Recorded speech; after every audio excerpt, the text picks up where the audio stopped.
are behind the scenes of Today with Pastor Jay, and we're going to go right in for time. So as soon as Mark get that music going, we ready to go. You are now tuned in to Today with Pastor Jay on WNZF NewsRadio, where we discuss inspiring and informative news. And now here's your host, Pastor Jerlyn Denny. Good morning, good morning. Wake up, good morning. This is Today with Pastor Jay on WNZF, where each week we bring you real conversations that inspire faith, hope, and action. Today, we're diving into a powerful topic, recovery, healing, and second chances. My guest is Michael Feldbauer, the Executive Director of Flagler County Drug Court Foundation and a host of the podcast Road to Recovery. He's helping people in our community find restoration and a new way forward. So, Michael, welcome to the show. Well, thank you, Pastor Jay. I appreciate you offering to have me on to have this discussion. I'm excited having you here. So, Michael, what first led you to the work of recovery and eventually into the Drug Court Foundation? Well, I think most of your community knows who Pastor Solano is. Oh, yeah. Okay. Well, after moving here in 2006 to Palm Coast and retiring in early 2007, I needed things to do. And I thought this is the time to start giving back. I had more of a scheduled time to do that. And I got to meet Pastor Charles, and I ended up being a volunteer out at the food pantry, Grace Community Food Pantry, for about 5 years. And during that period of time, toward the end of that 5-year period, Pastor had a desire to open up a recovery house in Flagler County to help people in recovery from drugs and alcohol. And having an administrative background that I do, I joined him, and we helped open up Open Door Reentry Recovery Ministries here in Flagler. And that got me involved deeply into the road to recovery. And our first clients came from the Flagler County Drug Court program, which got me introduced to the drug court. After a period of time, we found it was very difficult to take our particular participants from drug court because drug court has a very extensive program, and so did Pastor Solano's Open Door Reentry Ministry. So the decision that Pastor made was to stop taking participants from the drug court. He would vet them individually from the jail and for other places and bring them into the ministry to keep that going. And at that time, the drug court asked me to stay on. So I made a decision that maybe it'd be better if we have coming from two different directions in our community. And so I stayed on with the drug court. And then shortly after staying on with them, I got involved with the Drug Court Foundation, which had been started in 2009 by some local community members and a couple of members of the actual drug court team back then, and got involved with them, and eventually got roped into some of their officers' positions that needed help. And at a point in time, at one point in time, the current president or executive director, whichever you want to call us, it doesn't matter. We just don't call us late. I know that's right. Developed a medical issue and stepped down, and I was asked to step up. So that's how it got me involved. Okay. So you didn't retire; you just, refired, as you can say, as we say. That's exactly it. At my company that I work for, when they had the retirement party for me, I said, I'm not. I'm just going to be changing. So tell us about your podcast, Road to Recovery. What stories do you share, and why do they matter? Well, going back a couple of years ago, we were trying to find a better way to get the word out into our community and what's going on in the world of recovery here in Flagler County. And since I was involved with the drug court, I had a lot of people that I could deal with on both sides, those coming into the recovery world and those that are helping in the recovery world. And I thought it was an important thing to get more information out into our community. And podcasts at that time were starting to become more and more popular. So I decided, okay, I'm going to set up a podcast studio in my office at my home to develop and to put on and to bring people that are in the program so they can tell their story, people that have graduated the program so they can tell their story, family members that could tell the story how they've suffered through what their kids and family members have gone through. And I started gathering up equipment and stuff like that. And then a friend of mine who I understand you've talked to recently too, Alan Lowe, was looking to get a better word out of when he was running in his political world. And Alan and I were friends, so we got talking and said, why should we start two different podcast things? Mm-hmm. We got together and formed one studio. Wow. And each of us had our own podcast. Mine was The Road to Recovery, which we want to get the word out to Flagler County and surrounding of what's happening about substance abuse in Flagler County, what's out there to help people that are involved with substance abuse, and how we can help families that have been involved in it. And that's how that started, and that's how it's going. And we have, if you go on to the Flagler Voice YouTube channel or their Facebook page, and then tag on to the Road to Recovery, you can see many of the ones that we've already done. I'll warn you, sometimes you need a box of toilet tissue paper with you. But there are also some great happy stories that people have successfully taken that road to recovery. Just recently, you organized a bridge walkover for the International Overdose Awareness Day. What did that event mean to you personally, and what message did it send to our community? Okay. Well, let's go back just a little bit. We've been doing August is International Overdose Awareness. August 31st is always International Overdose Awareness Day. And for the last 7 years, we've tried to hold events to bring the community out to understand what's going on. And we've done the walk over the bridge, and we start at Wadsworth Park and then go into Veterans Park in Flagler Beach, I think for the last 4 years. And it has been growing every year. We have people there that, again, talk about their own personal experiences being overdosed and how they've been saved. We have family members that have lost children and relatives to overdose, so people can get a better understanding of what's happening in that world. This year, we were looking forward, things were really building. We was looking forward to, it was going to be the biggest one we ever had. And then, of course, our weather.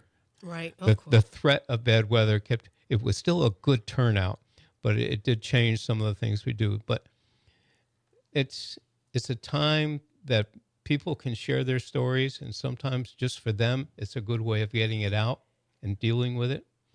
It's a time where if you're unaware of what's happening, it's a good time to get together and find out. I always tell people, you can be part of the solution or part of the problem. There's no in between. And how do you become part of the solution? It's getting to understand what's going on. Right. Why is faith such an important part of recovery? Say again? Why is faith such an important part of recovery? Well, for me, it's the key. And whether you're looking at it as I look at it from my religious beliefs, or you look at it just from somebody it's hope. Okay?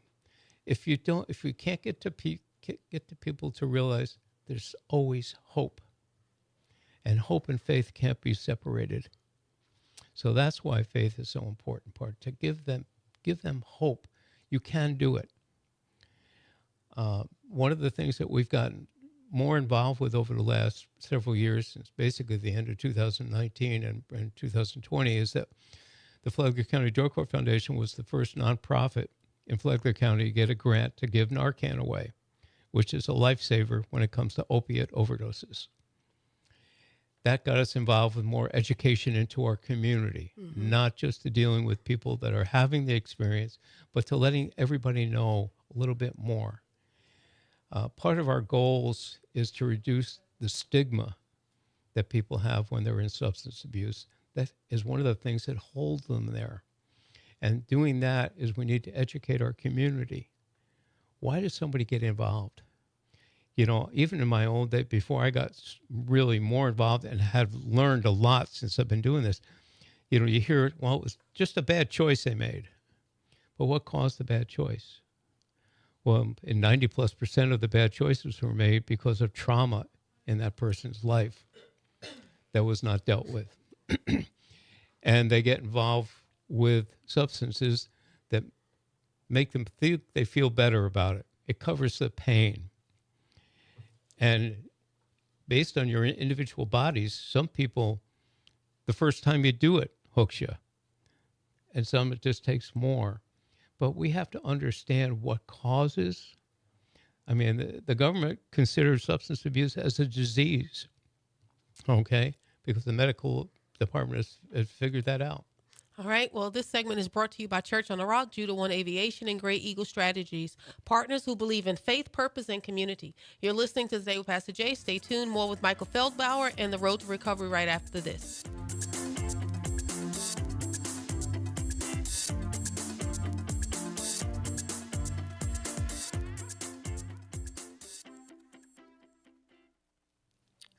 Ready? Welcome back to Today with Pastor Jay, and I'm here with Michael Feldbauer, Executive Director of the Flagler County Drug Court Foundation and host of Road to Recovery. And before the break, you were talking about the stigma, about those who are dealing with it and the root causes. Right. I want you to go ahead and finish that conversation. Okay. Let's just people understand, how do people get involved with substance abuse? In the 12, 13 years that I've been doing this now, I've not met one person that started off wanting to become an addict. Okay? We have to look at what caused it. Most of it's caused by early life trauma. Some of it's caused because of medical issues and people didn't take care of the medicines that were given, caused them to become addicted to it. But we have to be able to get involved in treating that, okay, not just covering it with a Band-Aid, but for the community to help people in recovery. If I keep saying, Pastor Jay, you'll be nothing for the rest of your life, nothing but a bum. You're just terrible person. After a while, you hear it long enough, you believe it. Well, death and life is in the power of the tongue. So that's it. We have to change words can that. Tear down or build up. That's so it. True. Mm-hmm. So as I said earlier, right before the break, you can be part of the problem or part of the solution. Part of the solution is we have a better attitude. Okay, we get an understanding. Can you share a story of someone whose life was transformed through the program? I sure can. We had a young man, one of these experiences that his substance abuse was because of a medical thing. It was in a severe automobile accident at age 13. And until he got into the drug court program at, I believe it was age 29 or 30, he had never been without pain medication. And of course, most of those later years, doctors weren't issuing the prescriptions anymore, so he was buying it off the street. So you're looking at 20 some odd years of substance abuse with opiate medications. He came through the program, did extremely well, made a decision. He made a decision. He wanted it now, okay, because that's an important factor. And since he was in the program, and I think when he hit age 31 to his current age now, he's never even had an aspirin. He still has pain from this accident. He jokes a little bit. He can't go through a metal detector without getting stopped. He's got so much of that. But that's just one thing. And then we have people that had early life trauma that had come through the program and they just thought terrible things about themselves.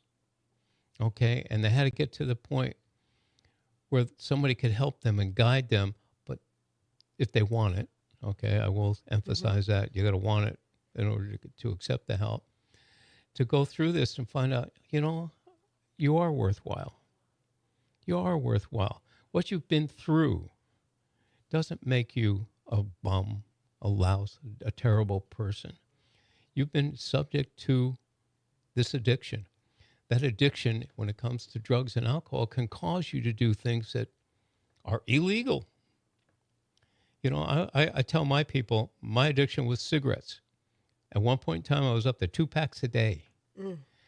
And nicotine is more difficult to give up than almost any other drug there is out there. And they say it's more addictive than heroin. Yep.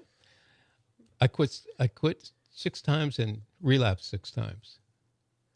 And then finally I came up with a reason on the 7th time, and thank God it's been like 43 years since I've had my last one.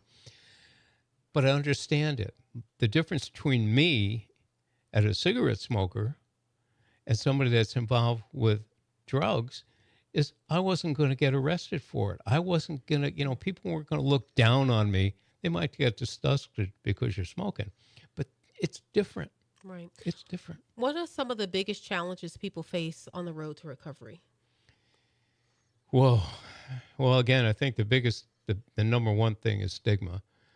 And then once in our program, because people have, in order to get into the drug court, you have to have been 18 or older with a felony arrest, nonviolent, non-sexual, but it's going to be drug related in somehow. Well, you said they have to have a felony arrest. So how many programs are there without the felony arrest? Not enough. That's the sad part. Can I? Some people call me the county antagonist. That's okay. Okay. I've been called worse. Because it's okay. Because You're in good company. My definition of an antagonist is somebody sees there's something wrong, no one is doing anything about it, and you can or think you can, so you do it. Mm-hmm. And part of that is getting people to understand. So the county, and I'm not talking about just government. It can't be government only. It's got to be government and community working together, recognizing that sometime in the last 7 or 8 years, Flagler County has been between the 2nd and 10th highest overdose county in the state of Florida. Wow. Based on population. And one of those years, we were the highest overdose death counties. Now, we've had some improvements. We go up and down. The road is a rocky one. So people have to understand it. So I'm out there being whatever. I say I'd rather see people being helped than our median divides the grass cutters cutting and making it greener out there. We have a beautiful community. We need to get together and help our people. That's why we were the highest overdose, we're the highest overdose suicide county for the longest time too. We have to get involved, and it takes both private, business, and community government together. Not one of those organizations can do it on their own. And then we have to go deeper. A lot of the treatment providers, not necessarily here, but that I've visited with all over the state, they get involved as if it was just a little cut and they put a Band-Aid on it. They don't get involved with the infection. Well, and that's what we have to do. How can family and friends best support loved ones going through addiction and recovery? That's really tough for them because too often the families become enablers. Okay, and that is a big issue, and there has to be more training for the families to understand when to say no. Okay, that's a good point. When you see your loved one going through this, it's tough. It tears your heart up. But just there's time and place for what you can say okay and not okay too. All right. Well, this portion of Today with Pastor Jay is brought to you by Judah One Aviation, Church on the Rock, Great Eagle Strategies, supporting leaders who believe in second chances. Don't go away. We'll be right back with more on the road to recovery.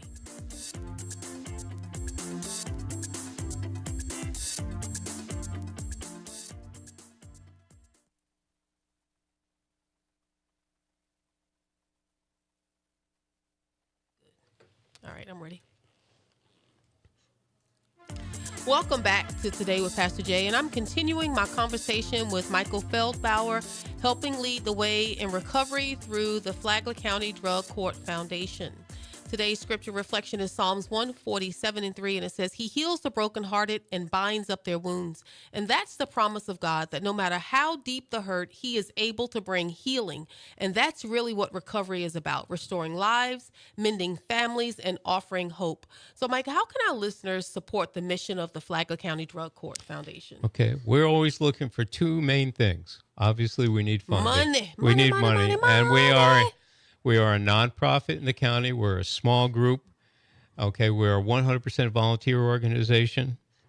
So that's one way. So if you want to support us, you can go to our website, which is fcdcfoundation.org, and go to donate.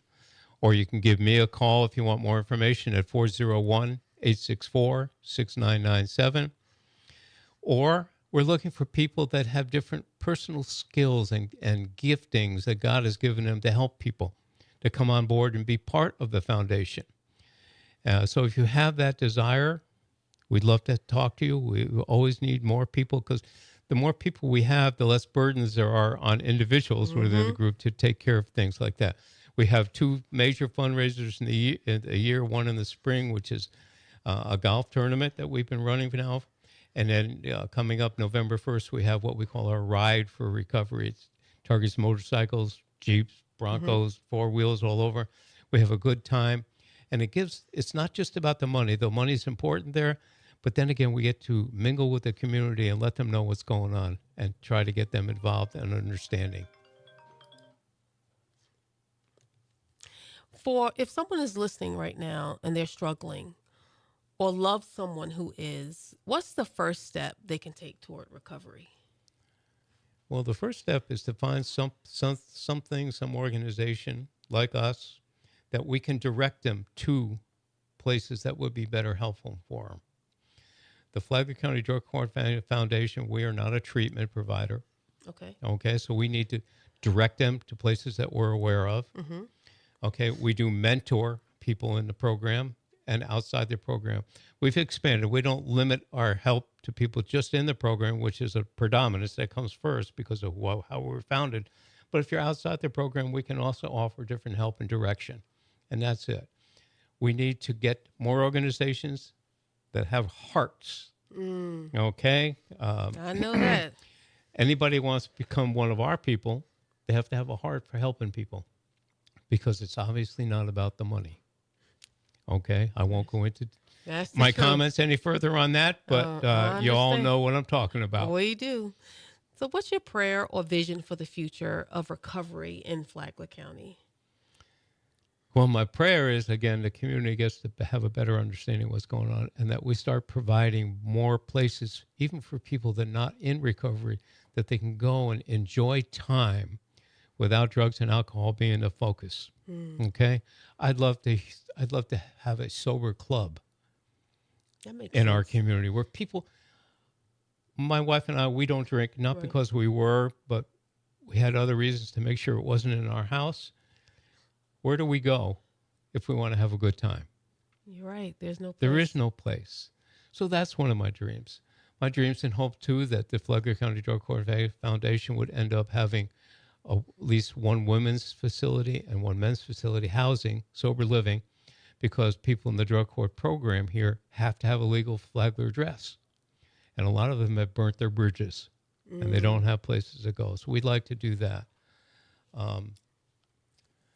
Those are long range because they are very costly, both of them. But those are things that we're hoping that we can get the community to get behind and help us with. If anybody wants to talk with us in person, we're always down the first Friday down at Flagler Beach. Yep. We set up down there. We talk to people about what's going on. We give the free Narcan out. We instruct places. We provide our Narcan team provided Narcan for the entire Flagler County school system. It was a big project that our team worked on with the school board, and we got it into all the schools. Our county tax department came to us. They said, we have 100,000 people coming through our doors. Wow. We need to have that. So we did a training for the tax department and supplied them. Our team trained the Flagler County Health Department. Oh, wow. So that's super cool. There's so many things we can do. Right. Well, I want to thank you again, Michael, for sharing that, and we get the information out to the community and your heart in what you do for Flagler County. So today, Michael reminded us that recovery isn't just possible, it's a journey of healing, hope, and second chances. God is still in the business of restoring lives. So I'll leave you with this. Yesterday is gone. Tomorrow isn't promised. What are you going to do today? Maybe today you reach out for help. Maybe you extend grace to someone fighting their battle.